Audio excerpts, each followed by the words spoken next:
Hey familia, welcome to Dímelo Josie, where we keep it real about what's happening in our communities.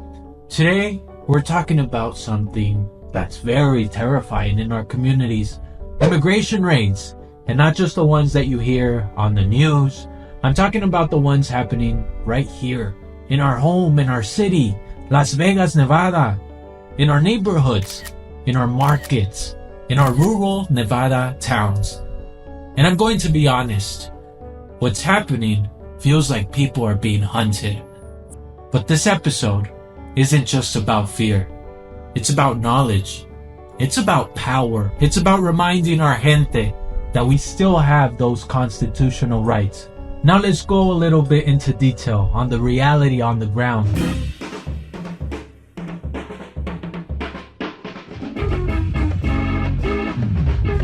This past weekend, Broadacres Marketplace, a beloved hub for over 1,000 vendors and tens of thousands of weekend visitors, they shut its gates out of fear. Not fear of crime, not fear of violence, but fear of immigration enforcement. What happens when ICE agents show up in a place like Broadacres? Families stop coming. Children miss out on live music, shaved ice, raspados, and memories with their parents. Vendors, many of them immigrant small business owners, they lose the income they depended on to pay the rent, to keep the lights on, or to send money back home. An entire local economy built on hustle and community, it begins to unravel. For many in Las Vegas, Latino community, Broadacres is more than just a marketplace.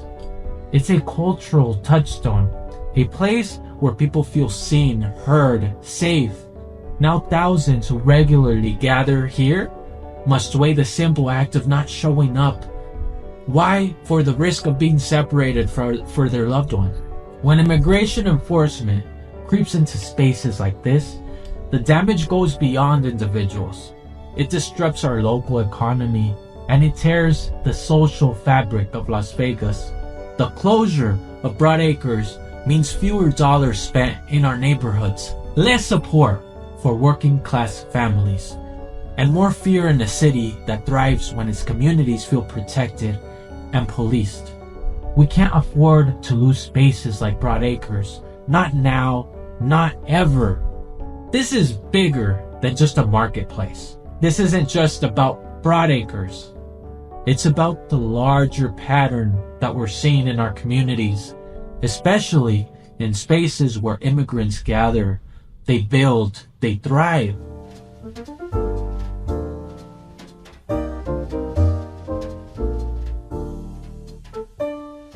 In rural parts of Nevada, like Pahrump and Elko, I've been hearing from folks saying that they've seen unnoticed, unmarked vehicles near farms, near factories, near job places.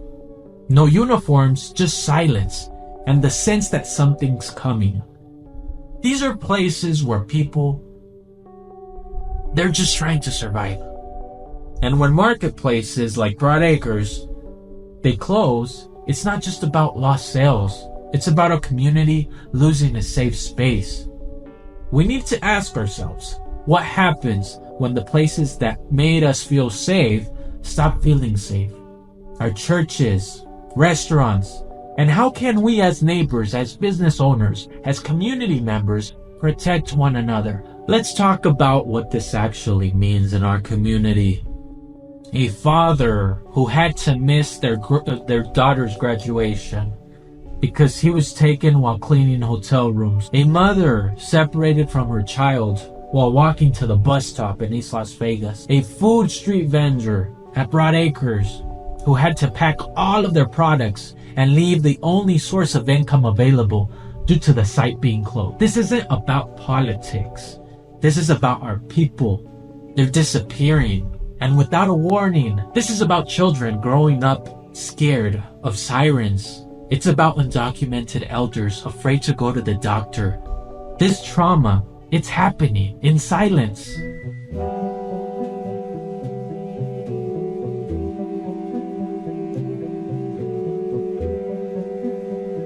Now listen, I'm not a lawyer, and this isn't legal advice, but I want to share some basic reminders and tools that probably could help you out if you're ever in a situation with immigration, enforcement, or undercover agents.